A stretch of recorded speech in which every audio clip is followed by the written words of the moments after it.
Right. Good afternoon, everybody. Welcome, and thank you very much for joining this session on achieving good design in nationally significant infrastructure projects. Those of you who don't know me, I'm Richard Schofield. I'm the Chief Planning Inspector at the Planning Inspectorate. This is the second in our series of webinars. We're very pleased to see so much interest in this session. Over 500 people have signed up. Numbers are climbing, so that's fantastic. Interesting that there's a really good spread of attendees here today as well from various sectors. I was particularly interested to see that there are several people from different institutions attending today, which either means there are no Christmas lunches taking place or everyone thinks this is a really good thing to do after their Christmas lunch has taken place. So anyway, I hope you I hope it is a decent post-prandial session in that respect. So the session today will build on our recently published advice note on good design, which I suspect many of you will have seen. We'll be covering a range of matters from policy considerations, the benefits of a good design approach, to practical advice on achieving good designs in NSIPs. So there'll be various examples from recent applications that have come to us for examination. In terms of practicalities, we expect the presentation to last about an hour with half an hour at the end for questions and answers. You're very welcome to post questions throughout using the Q&A feature in Teams, which hopefully you will know about, but there is or should be a Q&A button at the top of your screen which you can click. So do post questions in there. I should say that unlike if any of you were at our last session, we won't answer questions in the chat. We will sort of collate them at the end and answer them verbally for, makes it easier for people who are watching this perhaps on catch up.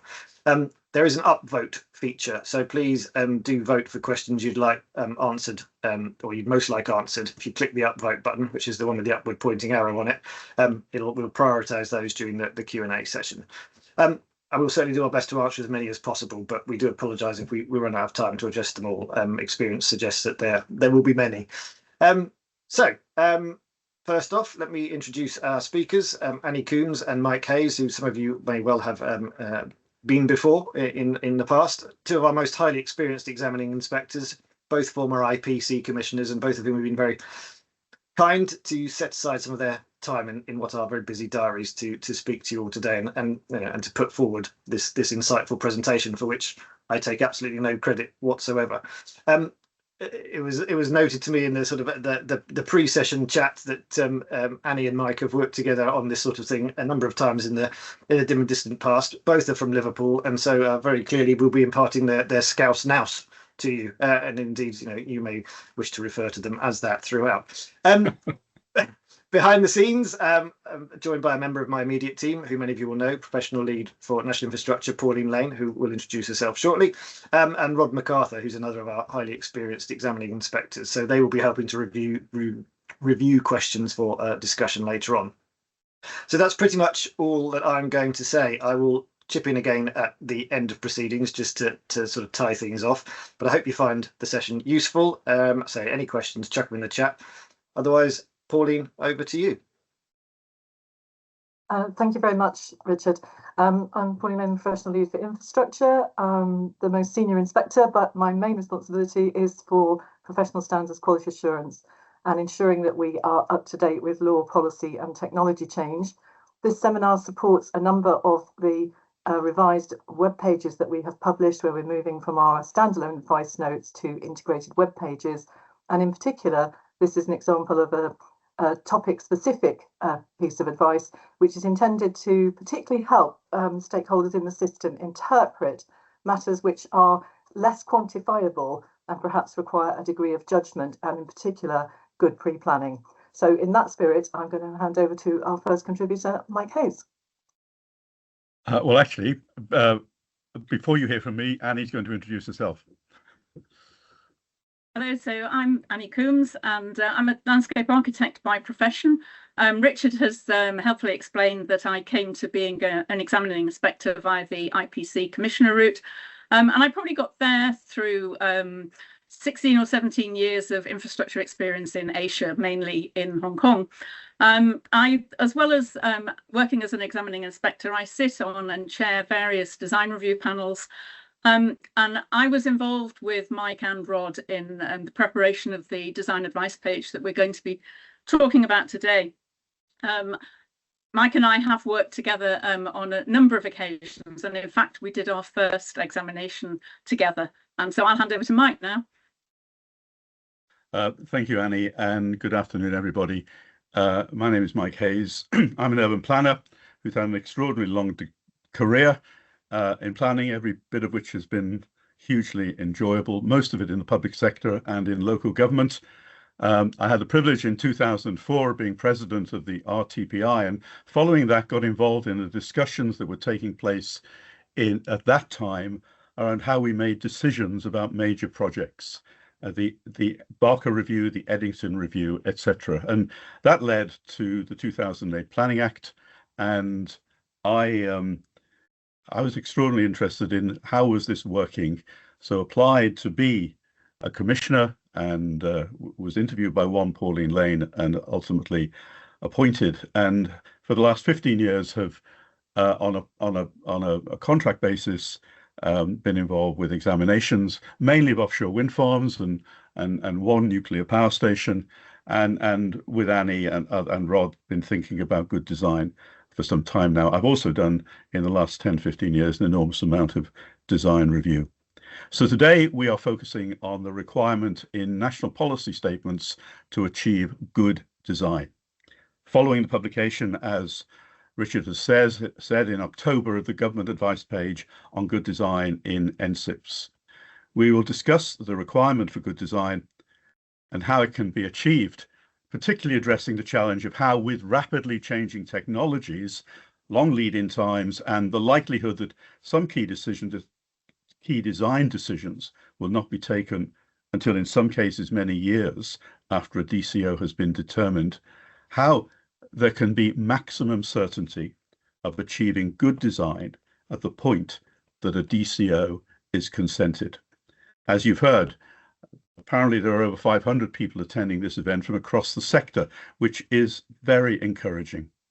Most will be aware of the 2008 Planning Act regime for determining applications for DCOs in respect of NSIPs. However, some may not. So we are beginning with a quick reminder of the 2008 Act provisions before going on to discuss the requirements for good design in national policy statements and how it might be achieved. Annie will lead on presenting Appendix A of the advice page, which sets out a practical checklist of the submissions that should be made at acceptance stage to give the examining authority assurance that a good design approach is being followed. And we close with a peep into the design of linear projects for which an advice page is in preparation. As Richard has said, as we talk, please submit any questions you have, and remember to vote on those you wish to see discussed, and we look forward to that discussion towards the end of the session. So let's start by considering the overarching opportunity and challenge of good design. So right on cue, yesterday the government published the 2024 version of the National Planning Policy Framework, and unchanged is the key, or one of the key paragraphs on the need to create high quality, beautiful and sustainable buildings and places as a fundamental to what the planning and development process should achieve. While sometimes and in some respects it might be thought achieving good design is a lower priority within the 2008 Planning Act regime, this is not the case, as is clear in the wording of every national policy statement. The reality is that building major infrastructure projects inevitably leads to significant change to the landscape and location in which it is situated. As we move, as we are hearing today, into an era of increased investment in NSIPs, the need to ensure that NSIP development achieves good design, emphasizes placemaking, and addresses the delivery of multiple beneficial outcomes, particularly for local communities, remains a high priority. As Alistair Kratt of LDA Design said in the context of environmental impact assessments Now we have a great responsibility to care for the environment we inhabit and that society needs. We need to strive to act with intelligence and integrity, and an outcomes-based approach is now key to help us intentionally plan for good. Future generations depend on what we do now. That is our legacy and their inheritance. And I want to underline the notion of an outcomes-based approach and of intentionality in creating good places through nationally strategic infrastructure development. Sadie Morgan said, "Design requires rigor and process, and good outcomes never come out of haphazard thinking." So we need to reject any suggestion that design is ephemeral or that it is only achieved through inspiration. So what is the regime? Many of you will know that it comes out of the experience in the 90s, in particular, of the endless time it took to determine proposals for major infrastructure, notoriously Terminal 5 at Heathrow, which was a 5-year inquiry. Why? Because it sought to address both the policy and the practical outcome on the ground of that policy. And so through the various discussions that I was talking about in the mid-2000s, a series of reforms were identified, and that culminated in a white paper in 2007 which outlined the principles that became embodied in the 2008 Planning Act for Nationally Strategic Infrastructure Projects. Policy set at government level through national policy statements, mandatory pre-application consultation, which I think is something we want to emphasize again today.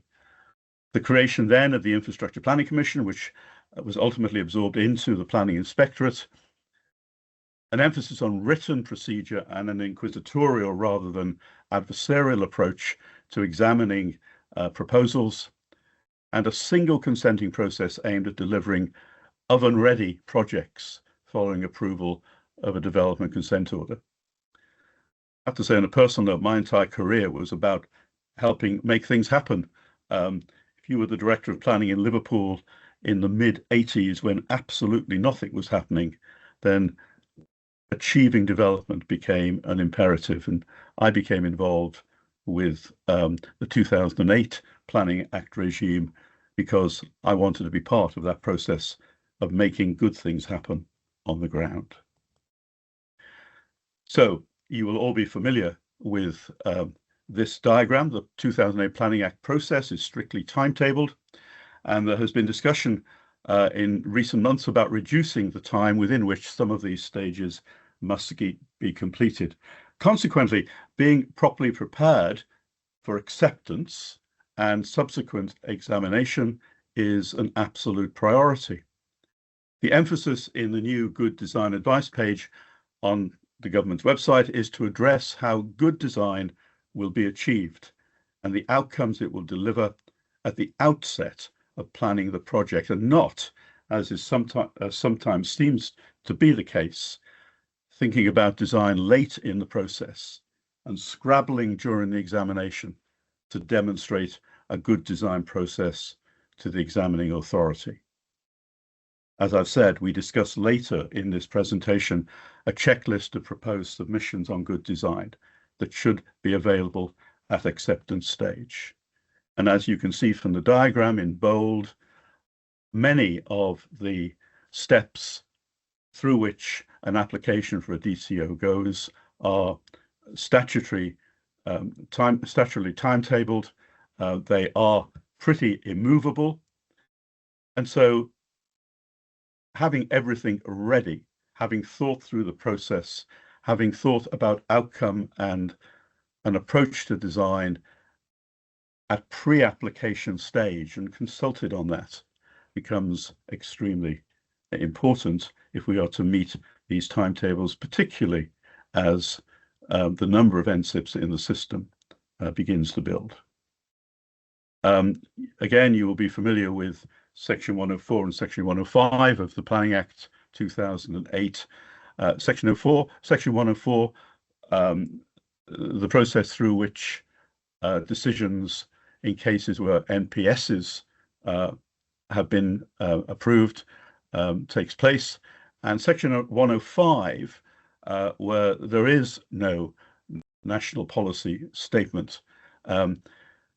So in both cases, there's a whole range of policy considerations to be brought to mind. But different rules will apply under Section 105, and the NPPF in particular, it seems to me, becomes it's important. It's material in both cases, but becomes particularly important in Section 105 cases. The Secretary of State, or Secretaries of State rather, have a statutory duty to address good design and achieve good design. And as we've said, the NPSs set out the criteria to be taken into account in achieving it.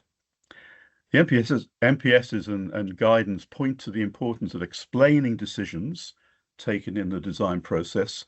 What's the narrative? What is the story? This includes how EIA and views from stakeholder engagement and consultation have been informed in the design process. And the image is the remarkable power from waste plant in Copenhagen, which was designed very much to achieve multiple beneficial outcomes. So it has a ski slope. It has the largest climbing wall, I think, in Western Europe.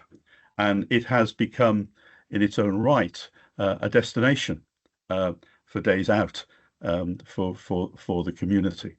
And it is an outstanding example of how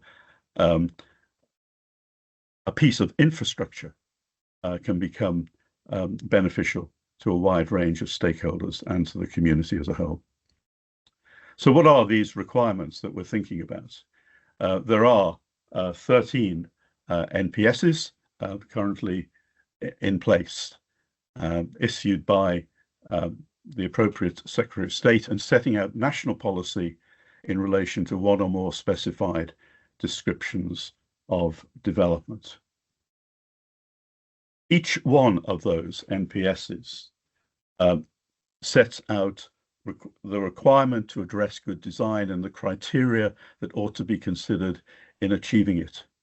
In many ways, the classic foundational paragraph is that in the overarching NPS for energy EN1 paragraph in the current version 472.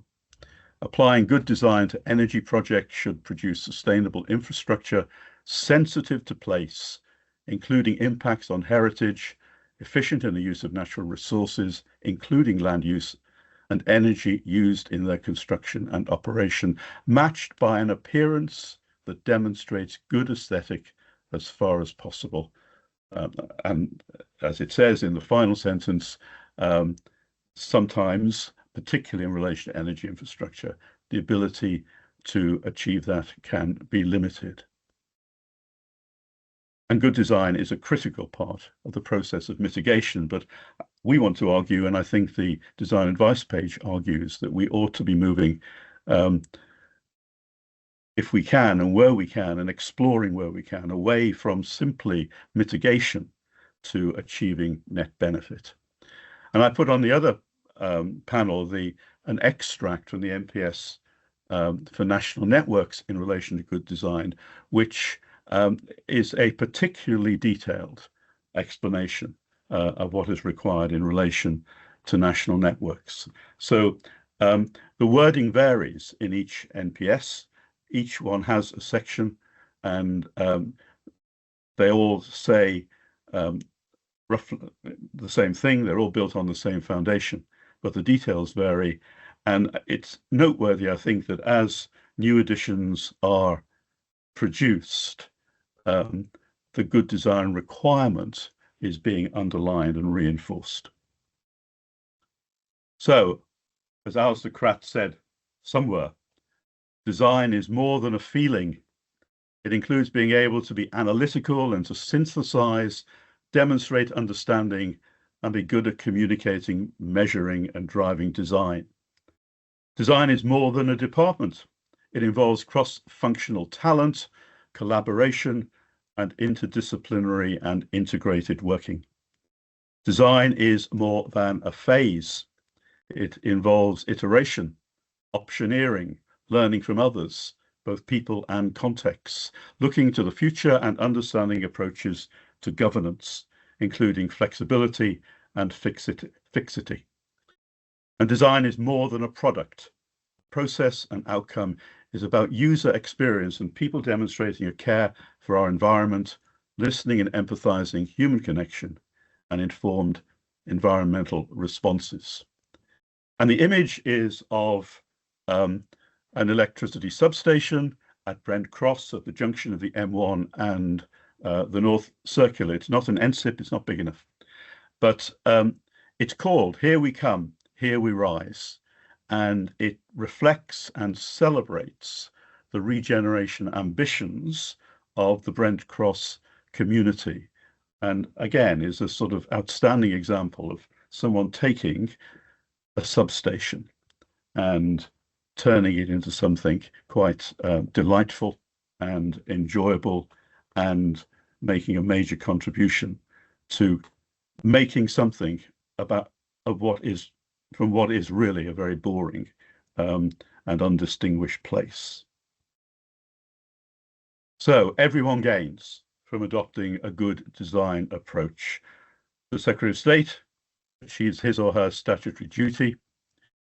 The applicant is able to achieve excellent functionality, sustainability, positive placemaking, and resilience. Stakeholders benefit from projects that align functionality with sustainability principles and balancing environmental, economic, and social factors set out in the NPSs. And the community benefits because it understands why decisions have been taken and has participated in commenting upon them through consultation processes. So decisions can be explained as the design process proceeds. People can understand the reasons why those decisions were taken, including how environmental impact assessments and views from stakeholders and consultation have informed the process. And I could and should have added to this, the community should also benefit from the wider benefits that NSIPs can deliver. So how do we achieve it? It's still hard to beat Vitruvius's definition of good design from 2000 years ago. Basically, he said three things contribute to good design. Does it work? Will it last? Does it bring some joy? Firmitas, utilitas, venustas, firmness, commodity or functionality, and delight. And I think that those three notions underpin good design in relation to NSIPs. It's not just about aesthetics. It's important that the technology does its job.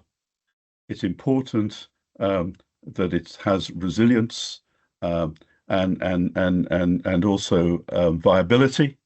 But it's also important that communities and local people can buy in and see some joy, some aesthetic value, if you like, in that investment.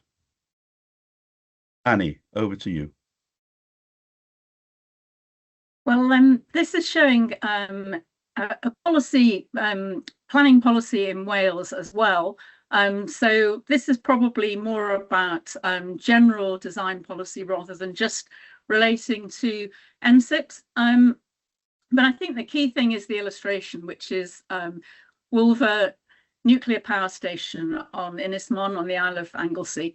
And as you see on the slide, Dame Sylvia Crowe was appointed really to provide that sort of design champion and leadership on this scheme. And she was said to have strongly advocated design cooperation, and her involvement commanded huge respect from all her colleagues. She said that the view should be dominated by the power station, and I love this place. I lived on Anglesey for a couple of years, long before I was doing NSIP work, and it's just that power station is sort of saying, I'm here, I'm part of the landscape. And it was because of the design coordination that Dame Sylvia brought with all her colleagues, and the analysis of the landscape, the colour, the massing, all that relates really clearly to how the eventual power station and its associated buildings were organised and designed.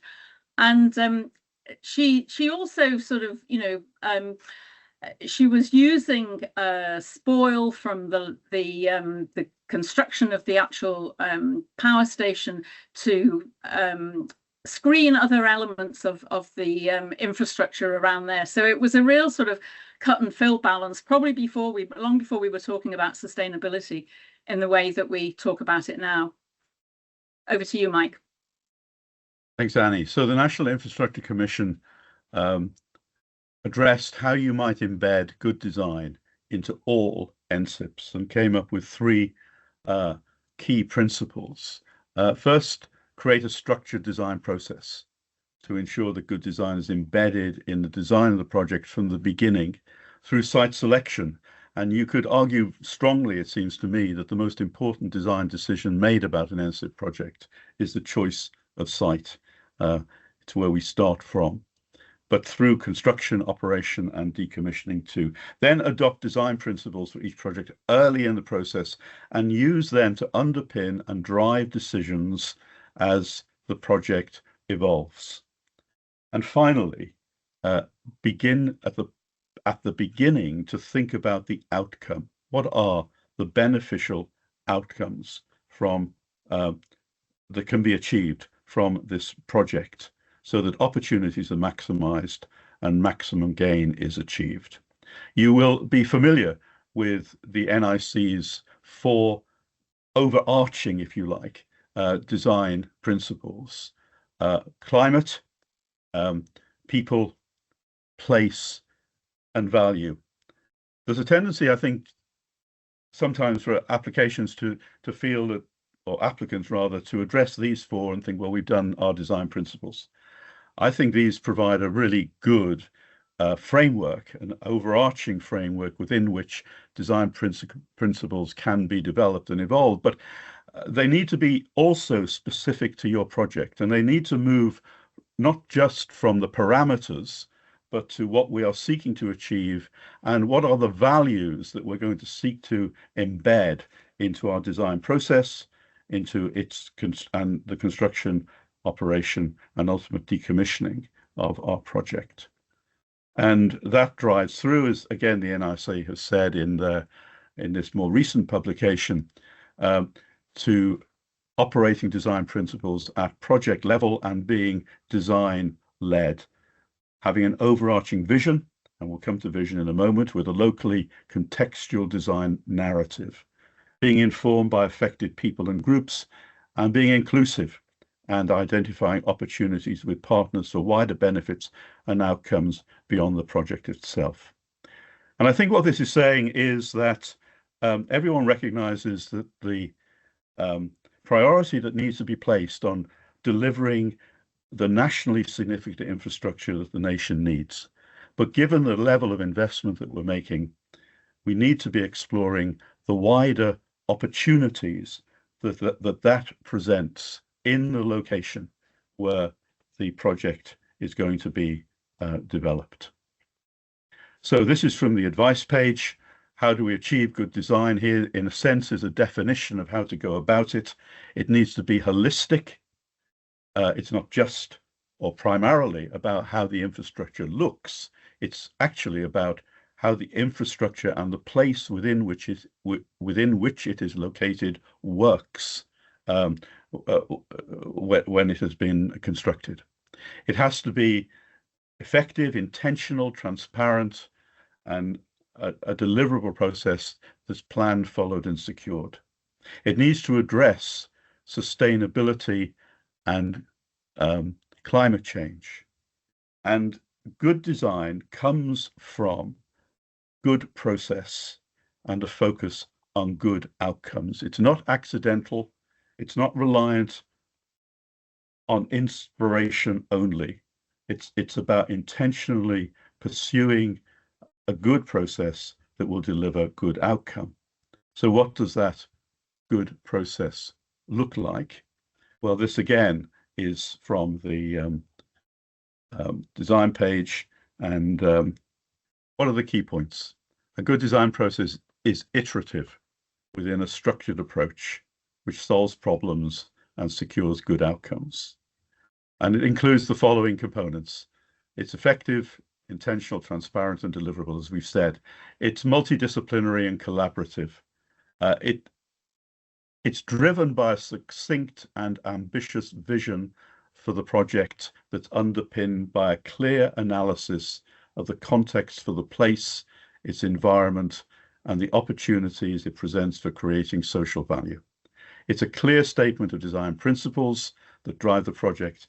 There's a narrative that explains how the approach to design has evolved, and there is design leadership supported by an engaged design champion to ensure design governance is secured and the design principles drive the project.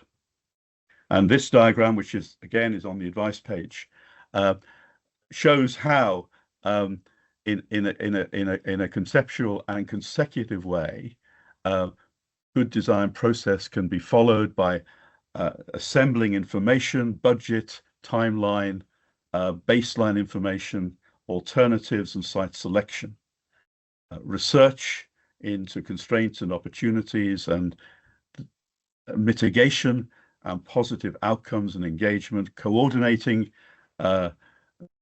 with further iteration, decisions using strong design leadership and vision, and meeting the design principles, and defining the process of future post-consent decision-making, and secured in the DCO.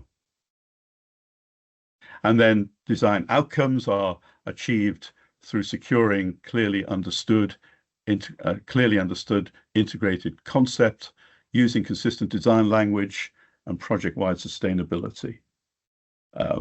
Clarity on achieving project-wide sustainability that goes beyond mitigation. Design principles that respond positively to the four elements we've talked about: climate, people, place, and value.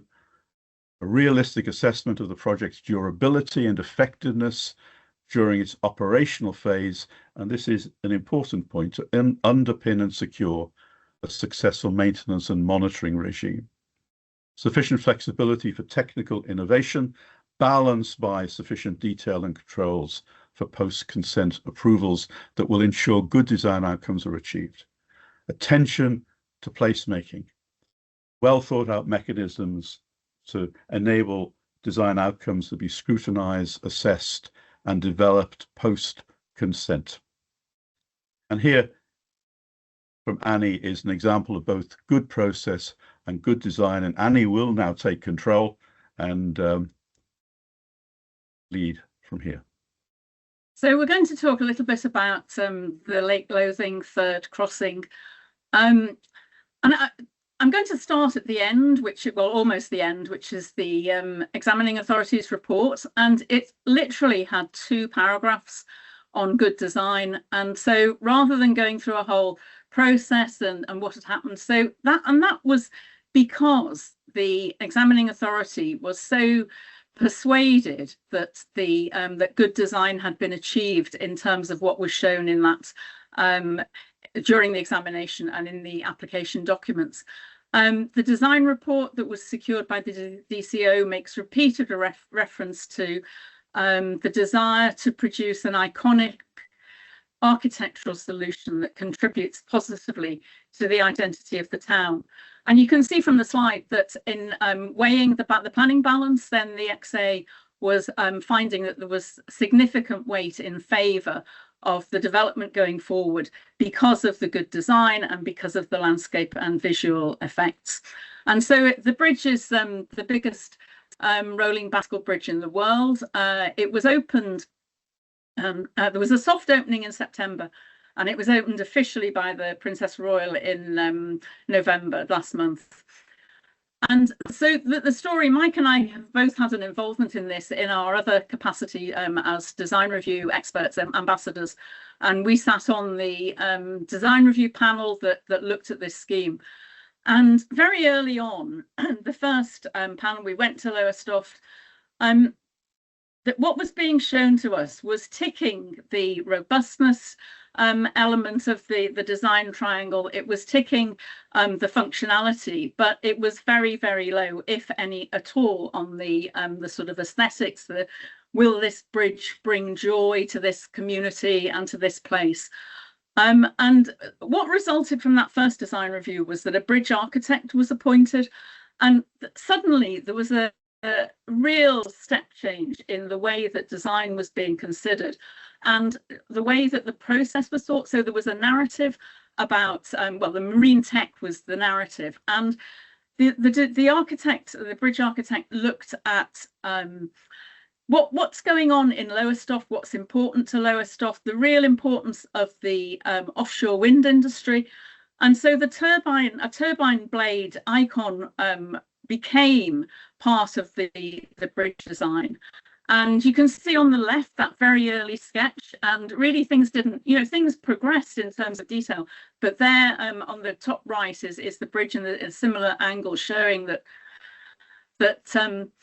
that's what was there. And so this is a hugely influential example of where there was process, narrative, the involvement of design review, and not only in terms of the design, but also in the naming. So quite often names are really important. Places, well, certainly places in Liverpool get nicknames, and to get the name of this bridge, then the council went out to the local primary schools, and the primary schools decided that the turbine blade image looked like the wing of a gull, and so the bridge was called Gull Wing, and it's referred to now as Gull Wing rather than the bridge, or rather than the third crossing in Lowestoft. And I think I hand back to you now, Mike. So at the second half of the final pages, actually, of the design advice page, Annex A, we've sought to list, explain, and give examples of the sort of material that we believe should be submitted and visible at acceptance stage when submitting an application for a DCO.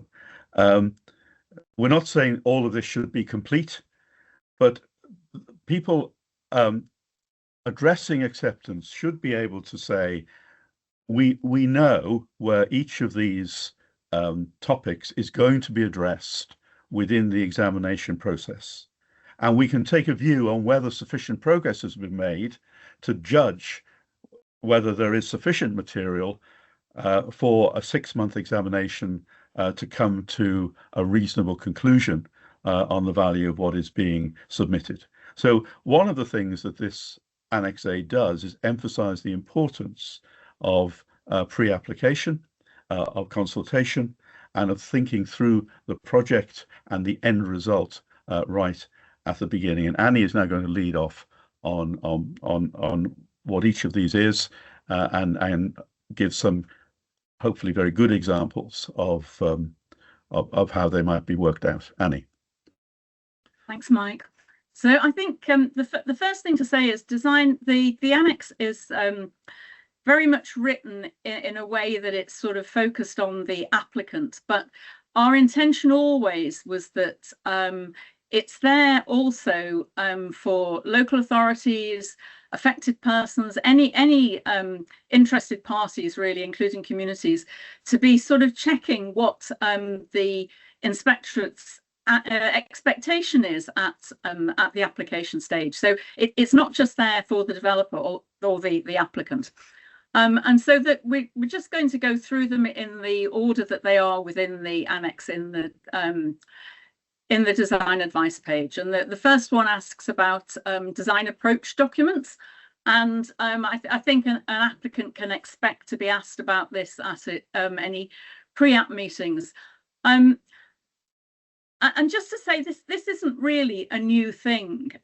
It's a way of encouraging that design process that we've talked about to be embodied in a single document and to be explained in a document. But back in 2015, then the XA on the Hinckley connector asked the applicant to produce a design approach document for the site-specific infrastructure. So this was particularly for substations, cable sealing and compounds, the bridges that were necessary. And I just go on to the next slide to show one page from from that document. So picking up on looking at the local context first, drawing on colours in the environment, and then moving from that analysis of the local landscapes into recommendations and recommendations that were then included within this document and therefore secured, because this document was secured in the DCO. And the next stage really is thinking about the analysis and the research that's necessary for the development of an NSIP. And I'm not expecting you to be able to read any of the writing on those diagrams. The point is that those diagrams are there. These are from the Sizewell C design and access statement, and here in this design and access statement is a really good analysis by overlaying of topics. So the ones you've got on screen, the one on the left is recreation and access, and the one on the right is biodiversity. But there was also landscape and visual, historic environment, ecology. And so the way that these were overlain then moved on to the design and access statement, then showing that it's more of than a response about mitigating effects. It's about drawing on all the opportunities and assets within the area to move on to the design response. And so the analysis should look at the site as a starting point as much as what the infrastructure needs to be. And so just a few more images from that design and access statement. So that analysis then led to a siting and sort of organizational diagram. And obviously with a nuclear power station, then the material strategy is going to be really important. And some of it is going to be determined solely by statutory requirements and legislation. So this diagram showing the way that the buildings were planned such that the groups of buildings with similar performance requirements were grouped together, and so their materiality was similar. So you've got the orange showing the anodized aluminium with the panels, which I'll show on the next slide. And these are the upper layers, and then the ancillary buildings could be less stringent, with less stringent safety requirements, were profile metal. And then the core of the actual nuclear islands needed to be a predetermined, robust, reinforced concrete. And so from that diagram of the sort of organisation, then there was more analysis of the landscape and the setting to do quite detailed colour cladding study. And so the claddings on the left, but then look at the image on the right. So there is the person or the people who are actually doing the colour study are out there in the landscape looking at, well, in the foreground you've got Sizewell A and then Sizewell B. And so actually drawing on those landscape characteristics, not just from images, but from being out there in the open countryside. And as a sort of aside, on the Norfolk Boreas offshore wind farm application or the consent, then The design and access statement there stated that colour decisions would be taken post-consent, that they would be taken with input from the local community, and that input from the local community would be conducted in the field. And so the importance of being out in the field is in terms of the colour is really important. And so you might anticipate that applicants will be dealing with this in a way that does engage with the local surroundings. And so now we move on to vision. And so Mike and I decided we were just going to put 3 words here: inspirational, aspirational, and deliverable, because you know, as examiners, we need to recognise that these schemes have got to be deliverable. And I think vision can be quite well, people can sort of become fixated on what the vision is, and they should be quite simple and understandable. And we're going to talk about a couple here. So back to Sizewell C again. I think visions are best if they're reasonably short, they're kept simple. And here's one.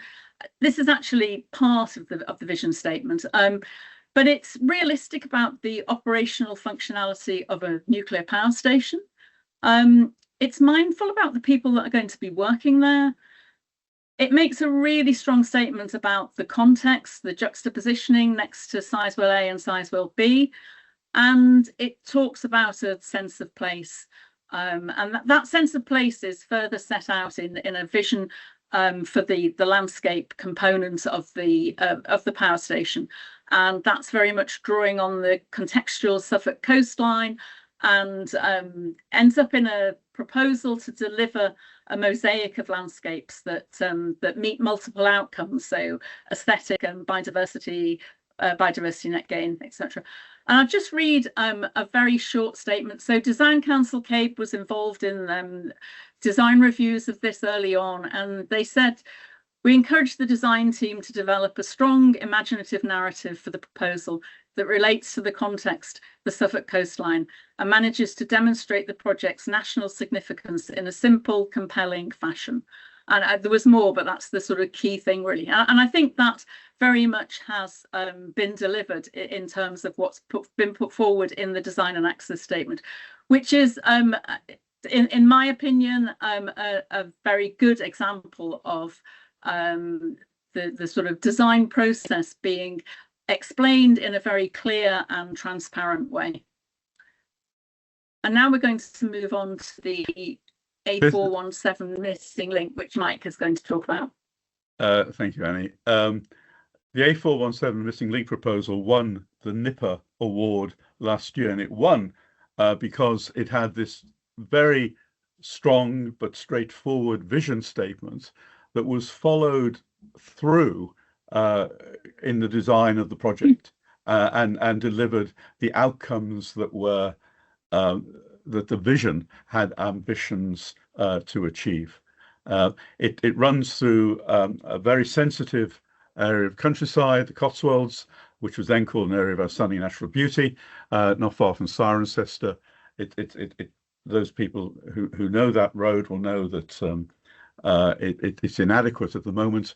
And one of the things that the project did was address all the needs of all the road users, not just vehicles, but people riding horses, cyclists, walkers, and local people too, and also a very strong emphasis on reinforcing and continuing wildlife corridors and addressing biodiversity and ecology. So very simply, the vision said, and I think what's important about this vision is actually the first 3 words. We want, actually the first 2 words, we want, very intentional.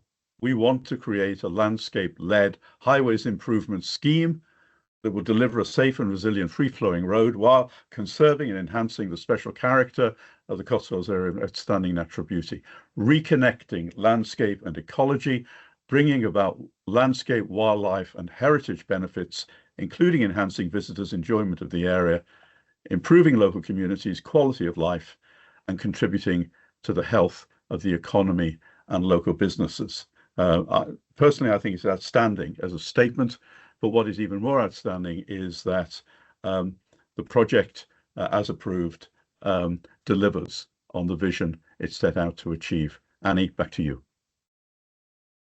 So in terms of delivering or reaching those visions, then it's just hugely important to have the right skills in place, working together in the right way at the right time. And that means including the right mix of skills, but early on in the process. So ensuring that you have got those design skills within the team that is taking the scheme forward.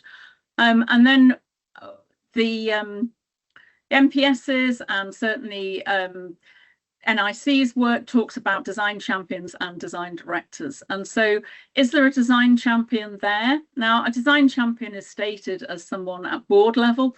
So that individual isn't necessarily certainly not going to be on working on a day-to-day basis. So that structure of what the design champion does and what design directors might do and who advises them is really important. And I think at this stage, we've moved on now. And so I think in terms of challenging whether the design skills are there, that's something that you can expect conversations about your team at pre-app meetings from now on, if they haven't taken place already. And that's the sort of thing that has historically been challenged at design reviews as well. And so in terms of just looking at the good design advice page, then I think this page is very much about drawing all the points that have been made together. So there aren't very many questions here that you might not already have considered or that haven't already been considered. The images of one of the bridges over the A14, and it's all about telling the story and ensuring that everybody in that place gets a feel of the story. So it's not just about people who live near that bridge. It's also the people who are going to be driving under that bridge, maybe on a daily basis. And so ensuring that that story is out there. And I think one of the points on this slide is about the flexibility. And quite often there's that tension during examination about how much flexibility is needed, how much detail is needed at examination, and how much will be dealt with as post-consent approvals at a later stage.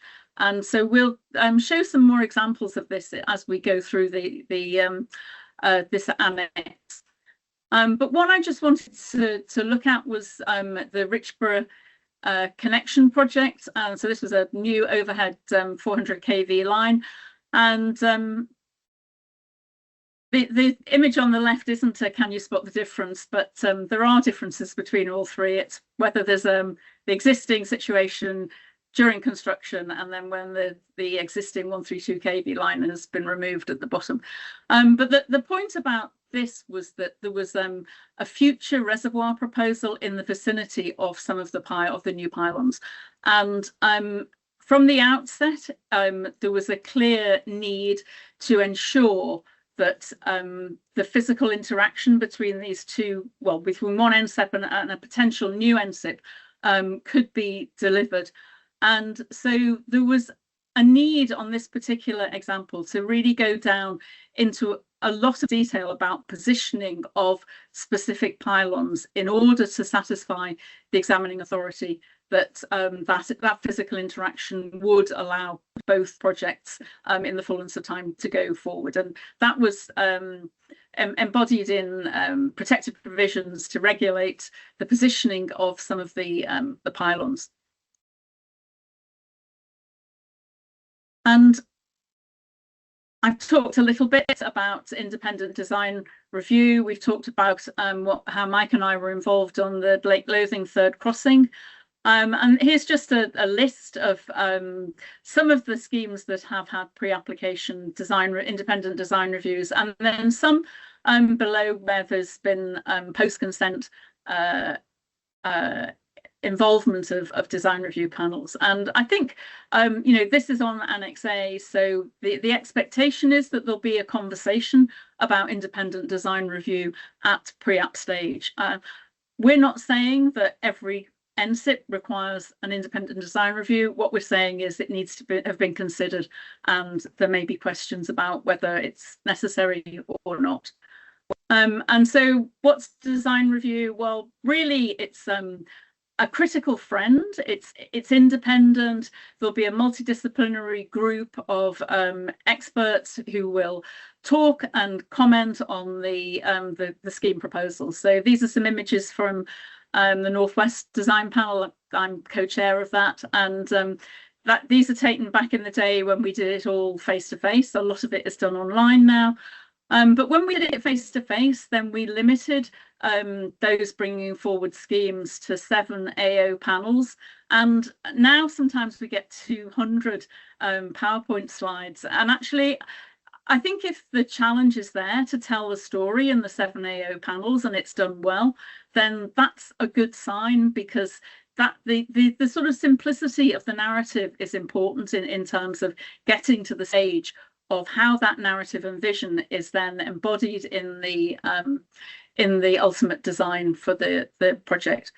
So I'm just going to talk now about 3 projects where the applicants, these are all consented NSIP schemes, the applicants didn't feel, for different reasons, that there needed to be an independent design review. So this is the Junction 28 on the M25, and the applicant was making the point that the structures weren't very visible, it wasn't a very sensitive landscape, and so independent review wasn't necessary. The XA didn't agree with that. The XA felt that some of the abutments and retaining walls were needed further development and needed more input, and therefore ultimately the XA didn't feel that it accorded with MPS policy on good design.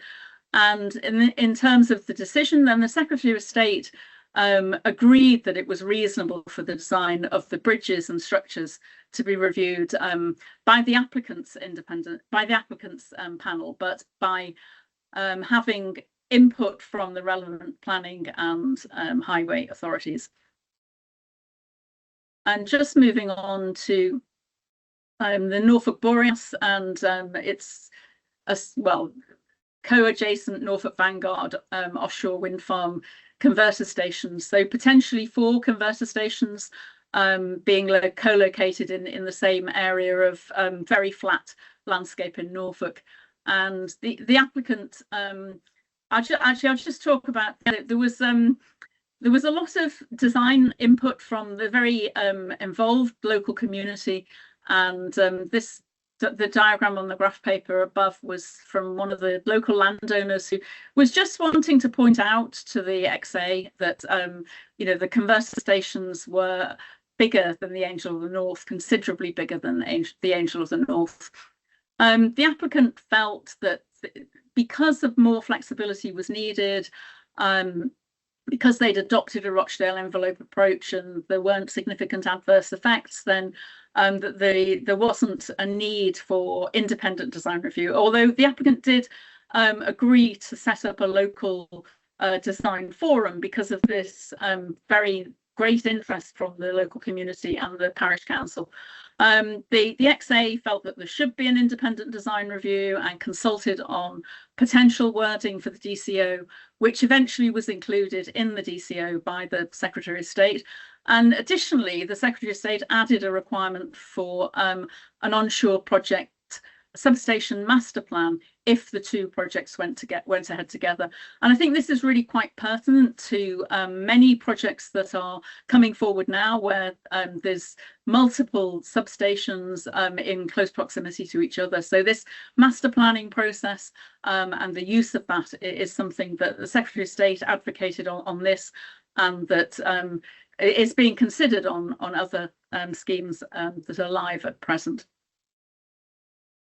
And then the final one is another highway scheme, so the A14 and the Great River Ouse Viaduct, where overall, the XA noted that there hadn't been independent design review and included the need for that post-consent. But because of the particular significance and characteristics of the landscape where this where the Great River Ouse viaduct was going to pass over, then the XA also included in the DCO an approval role for the Secretary of State in terms of the external appearances of that viaduct.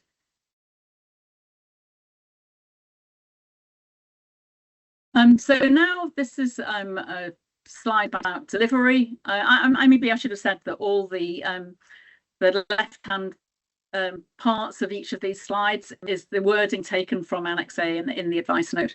And the other general point to make is that we're taking examples that we feel are appropriate to share with you all in terms of documents and built schemes, but that isn't to say that every bit of the document that we refer to is good practice, nor that every bit of a scheme that we refer to is good practice. So we're picking out the points where we want to illustrate what the good design advice note is talking about and where there are examples. So this is from Hornsey 4 design code. So Hornsey 4 had a vision which was about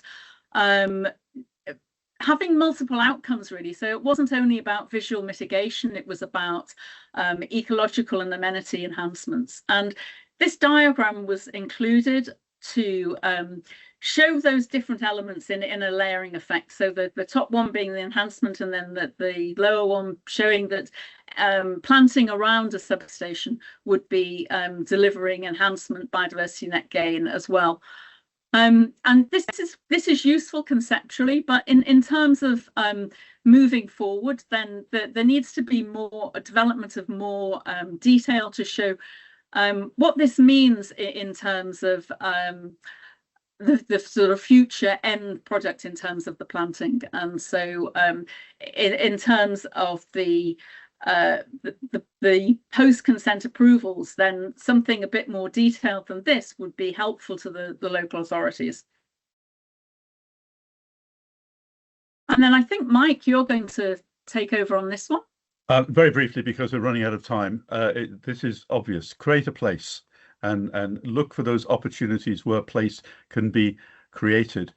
This is Putney, a new public space around a very important, I think it's a pumping station on the Thames Tideway tunnel that was recently opened, but sits on the Thames, and a place to sit out and enjoy the river and the view of what I think is probably the Hurlingham Club on the other side of the river.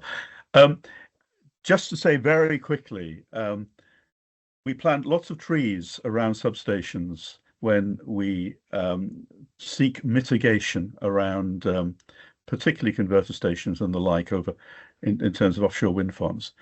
I think we need to start asking what's the purpose of those trees and that planting. Is it for biodiversity? Is it to create a nature trail, a fitness trail, a mountain biking trail? How can we use that investment to create a wider range of benefits that celebrate the place, as they have been able to do here in Putney? Annie, over to you. Okay, so I'm going to have to speed up. So yeah. We'll just talk a little bit about people. And I think the key thing here is about recognising, we recognise that there'll be a lot of detail in the consultation report, but it's also helpful to have some kind of précis of what's been said. And what is really good practice is to have creativity in your consultation processes. And if applicants don't do it, then sometimes the local community comes forward and does it for them. And this was a physical model that was presented at a hearing during the Norfolk Boreas examination. And the local parish councillors came forward and used this model, which had movable parts, to tell their story, to make their case for an alternative site. And it was very compelling as a tool.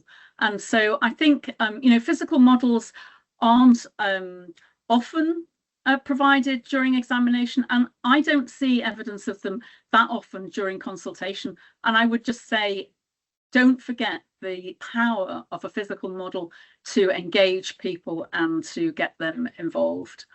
And then other ways of, well, this is more about creative site inspections, and the two images with the houses, just the line in the background is a cherry picker that was put on a site for a completely different reason, but a very canny local authority officer zoomed around, got some photos here to make the case that these residents would have a picture, would have an image of a, well, they would have a pylon at the end of their street, and it did end up in some environmental improvements for those streets.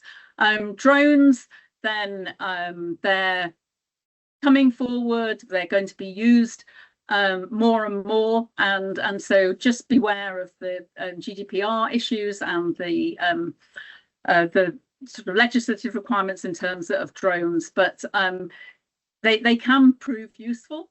And pegging out to me in terms of getting a feel for the magnitude of some of the assets that are going to be constructed is just really helpful on site inspections, and acknowledging that sometimes it's not possible because of landowner crops or whatever, but just thinking about those.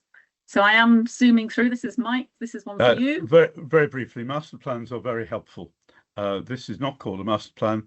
It's from the two East Anglias offshore wind farm projects, where we envisaged 6 potential different scenarios as to how the site might ultimately be laid out, and the applicant was asked to provide layout plans illustrating each one, and it becomes a very useful tool to understand how the site might be developed, how it might look, how it might be accessed, and how people might move around it in due course. So producing an outline or a draft master plan early in the process, and then gradually refining it and ultimately getting it approved post-consent by the local planning authority seems to me to be a very helpful way of addressing placemaking and design. Thank you, Annie.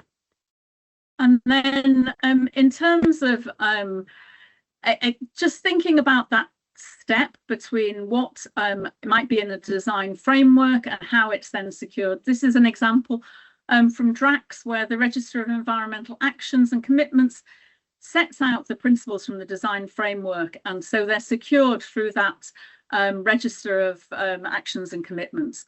And that the design framework went back and analysed. It went back to the 1966 approach and design issues, and it sort of analysed function, form, architectural precedents, siting, massing, appearance, colour, and nighttime appearance, which is quite important on some of these bigger infrastructure elements, and looked at climate change and sustainability. One interesting thing on the DRAX design framework, the visualizations for the colour study, there's 2 for each location, so 1 in cloudy weather and 1 in sunny weather, and that seems like something that is helpful in terms of getting a feel for how the colour can change according to daylight conditions. And I think I'm getting very close to the end now, so a couple more highways ones. This is from the A303, the Stonehenge part of the A303. The letters on that diagram relate to key commitments and principles that have been set out in the documentation, which are secured. And the design approach talked about the need for understated elegance, which would avoid detracting from the unique qualities of the Stonehenge landscape. And then the contractor would be producing the sort of design development will be done by the contractor with the design team. And so one point that the XA made on this in the report was that how the importance of the contractor selection process to ensure that they've got the design expertise and skills and competence. So as we were talking earlier about the team that's bringing it forward, it's then the team that's working as these projects are constructed, the importance of their skills as well. And then the final example in terms of design principles, there are many schemes with design principles. This is a relatively recent one, the M3 Junction 9 improvement. The pale lemon coloured shading that you can see on the right hand side is the South Downs National Park. And so then just looking at the image here, all in the foreground, the South Downs National Park. And the XA and the Secretary of State found that that design principles document provided sufficiently robust principles to take forward to the next stage. And I think, yes, that's the end of what we're talking about in terms of the design advice page. And then just a very quick, so what's coming next? There will be a linear advice page coming very shortly. We've done a first draft and we've had really helpful input from NIPA and from the NIC, and we're just taking on board some of those points, particularly narrowing the content down so it's very, very bespoke for linear projects. So that's the next advice that will be coming soon. And I think then I'm handing over to Richard. Brilliant. Thank you both very much. That was excellent. We do have about 20 minutes for questions. Using the sort of, I mean, I will possibly try and field some. We've not had a huge number, which is reassuring, but looking at the ones in the chat that are the most popular. Perhaps the first one, I know Pauline's answered it, but just for the sake of those who are likely to watch this on catch up, how can the NSIP regime effectively guard against post-decision design compromise, often based on unforeseen budget overrun and the dreaded value engineering? How are changes assessed, re their materiality? I don't know, Pauline, if you just want to pick up on your already placed answer. Trying to post some practical points and responses as they were coming up. Yes, there are means of which you can secure items. I think actually later in the presentation, Annie and Mike sort of mentioned some of those mechanisms in terms of design review panels, for example, and ensuring that there is some independent oversight, accepting that it does require potentially resourcing from local authorities. And we know that that is a matter of both money and skills. So ideally, any framework should include that.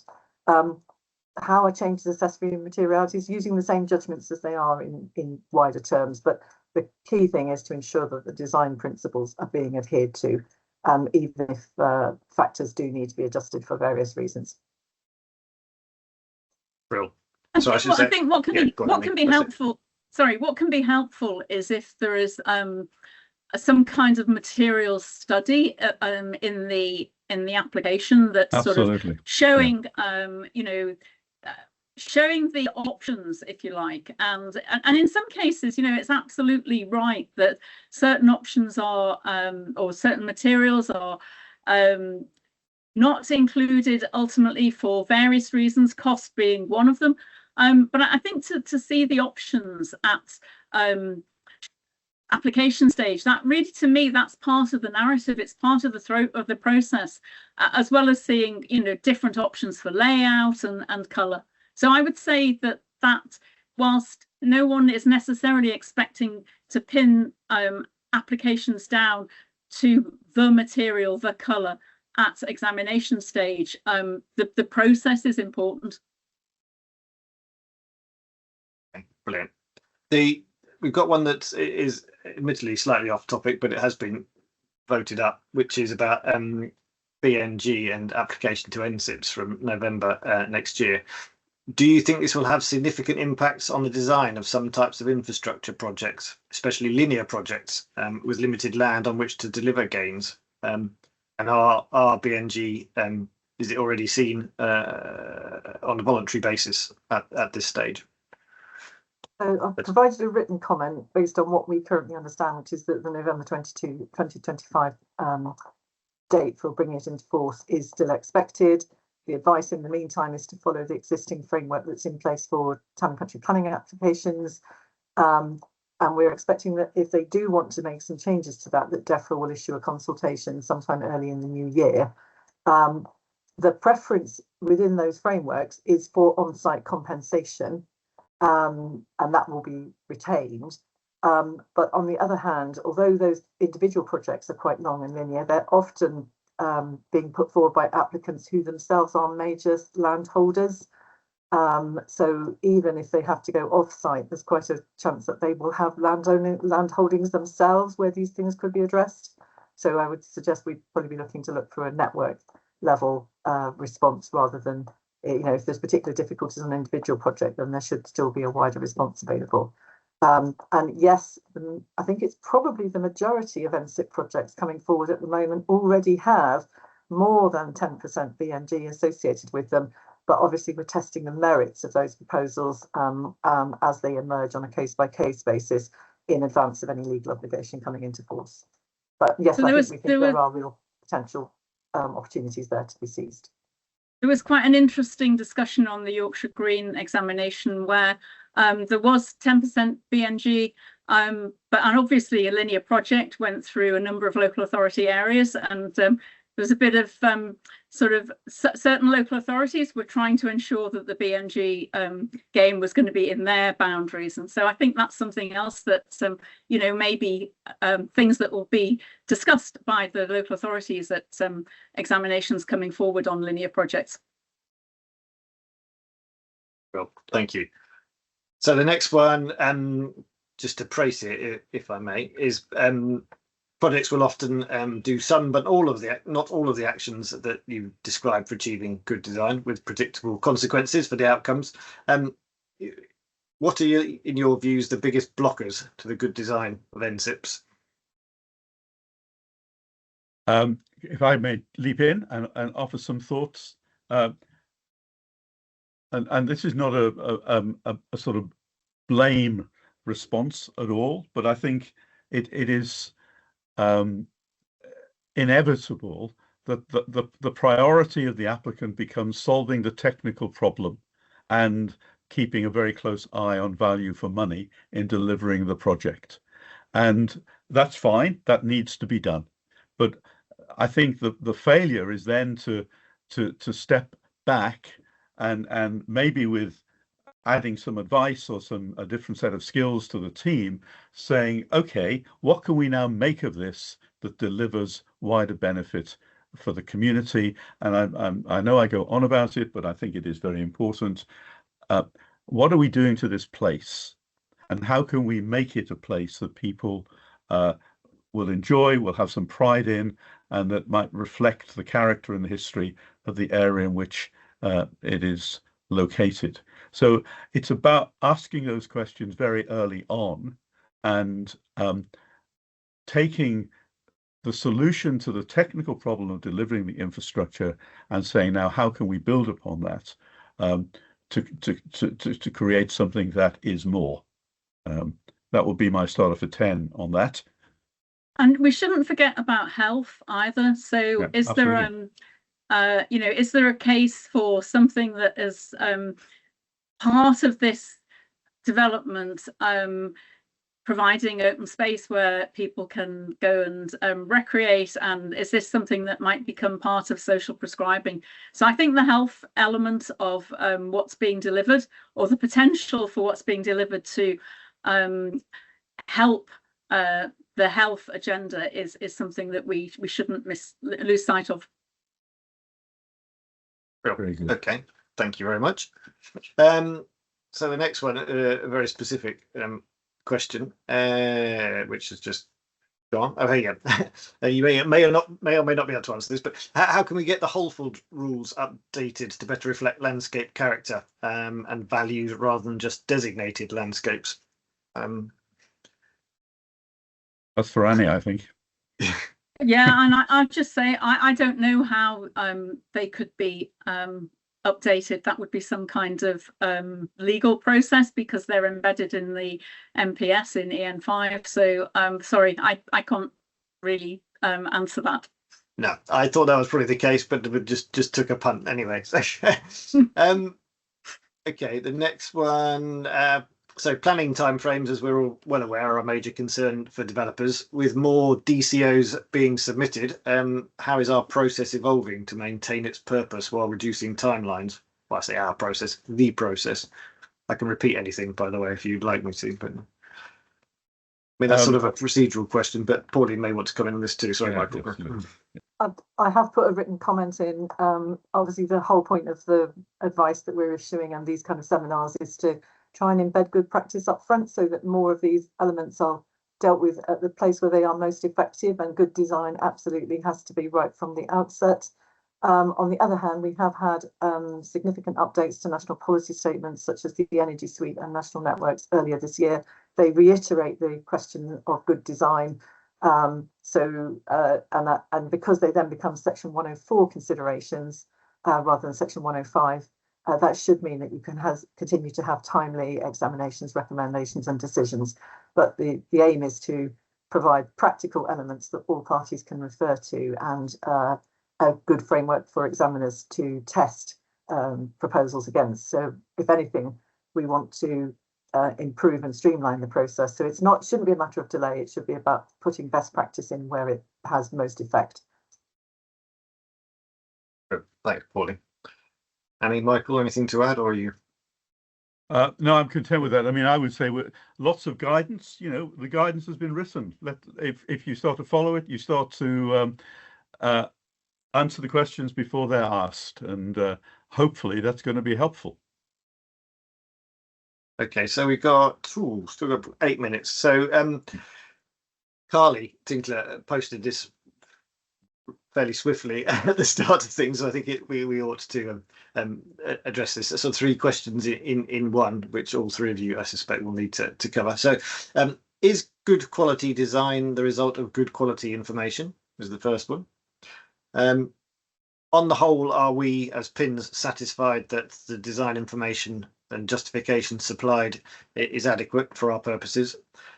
And do inspectors or examiners find interested parties a help or a hindrance in terms of the information they provide about design?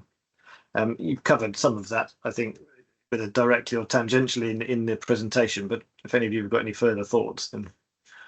I would say that just answering the first of Carly's points, and maybe a little of the second, good quality design is the result of 2 things, really. One is good quality information, particularly baseline information, and information on character and such like. But it's also based on good quality analysis. What are you going to make of that information, and where does it take you? And it seems to me that delivering the difference between something that is, you know, of standard and something that is a bit more exceptional can be a very fine thing. It may be a very small change, a small addition to the project, but it requires you to think about it and to take that that dimension of design and of the project as a whole into account. And I don't think, as on the whole, and others will comment, will say what they think and will tell me if they think I'm wrong. But my sense is that on the whole, in terms of NSIPs, we're not satisfied that design information justification supplied by applicants is always adequate for decision-making purposes, which is why we constantly ask for more, and why it becomes often late in the process. The emphasis we've tried to place on all this is that design is about the project as a whole. It's holistic. It's how you design its delivery, taking into account all the needs, applicant, community, Secretary of State, and I think asking the question, how do we create a whole here that is greater than the sum of the parts and that creates a place of quality as an outcome? That would be my view. Others might take a different view. So to go to the third bit of Carly's question, then, I mean, I think that engaging with interested parties is really important, and generally it's a help, because they, particularly if you're talking about communities, then they know their area, they know their patch, and they can draw your attention to matters that perhaps aren't sort of significant enough to go into an environmental impact assessment. And so it depends on what they're providing. That model that came to the Norfolk Boreas hearing was so helpful. There's been other examples where, one has to balance the fact that communities won't have the skills to be able to produce full-blown photo montages and such like. So you're looking at less sophisticated information, but it's still helpful to understand what the people think. But I go back to the point I made earlier, which is about engaging those people in a creative and constructive way, not coming forward and going, this is what we're going to do to your area. It's all about the quality of the consultation to me. Yeah, thank you very much. Rod's also said an engaged proactive applicant too is important, which I don't think anyone would disagree with. So we've only got 4 minutes left, in which case I think we'll probably have to leave it there. In terms of the comment about National Grid and T-pylons, again, Pauline's put something in the chat there. The lattice design resulted for competition a long time ago. It says T-pylons have now been trialled on the Hinkley C connector, but they're not a standard design feature and could be suggested as part of the pre-app consultations, which should then be considered, including any license and economic considerations within the off-gem framework. He says, rushing it out. So yeah, I mean, if you are involved with that sort of thing, then again, pre-up and early pressure on your client, I think, is the way forward there. And another quick question. Well, actually, 3 minutes. Yeah, one more. I'm not sure we've got any particularly sage words of wisdom here, but how can we get landscape planners involved at the earliest stages? Is a question. Any thoughts from the panel? Ask the landscape planner. Yeah. Well, that's all about the point about having the right people in place at the right time. So it's if you're talking about landscape planners on the applicant side, it's about the design team, the composition of the design team. I think that's about as I said, it's about having the right people, and applicants will be asked about that at pre-app discussions, and maybe it's about the landscape profession ensuring that it's shouting enough about its potential role in NSIPs. Brilliant. One other quick final question before I close up then. When will design approach documents be mandatory, I think is the gist of the question. Yes. Do we know that, Pauline? So I can give you an answer, which is that they're not currently mandatory because they're not listed in the applications, forms and procedures regulations. But they do form part of our examples of good practice, and they are a way for parties, particularly the applicant, to evidence how they are have handled good design pre-application and how it can be followed through. So I think at the moment we're in the position of advocacy and showing how something like that can evidence an outcome, but we can't legally force somebody to do it at the moment. But hopefully people will want to follow our advice and good practice. Just one final thing I need to deal with. We've had a couple of questions which are project specific. We can't give project specific advice in a format like this because that has to be done under section 51, which is a legal power, and then it has to go on the register of advice. So we can't actually deal with those here. So I apologise for that. But I hope that where you have that some of those questions, the answers we've given about where to engage and how to engage and what to look for will be of assistance anyway. Brilliant. Thank you, Pauline. Right. Well, thank you all very much indeed to our speakers. I hope you've all found that useful. Please do complete the short feedback form that's in the Q&A. It's extremely helpful to us, whether it's positive or indeed negative, and helps us sort of what you'd like to see covered in the future and how we can shape some of the content to address that. Also a plug for our next event, our next webinar in January on our approach to decision making in the Greenbelt or Greenbelt appeals. If that's relevant to your line of work, please do attend. If not, please do pass it on to your colleagues. I think we've still got a few spaces available.